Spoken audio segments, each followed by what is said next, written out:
In today's video, I am going to teach you how to analyze sequence enrollment and performance data in Hubspot. To begin, sign into your Hubspot account and look at the main navigation. You will start by opening the Sequences tool, because that is where Hubspot collects both engagement metrics and enrollment outcomes in one place. In the top menu, click Automations, and then select Sequences.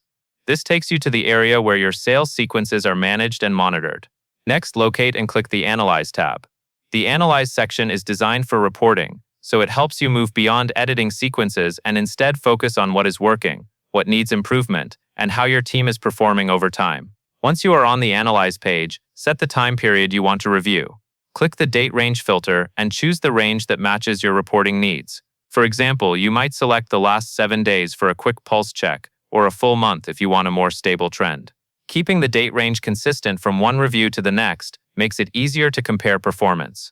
After that, you can narrow the data to specific people. Click All Users, then select the team member or group you want to evaluate. This is especially useful when multiple people use the same sequences, because it helps you understand whether results are driven by the sequence itself or by differences in execution, like timing and follow-up habits. Now, switch to the Performance view.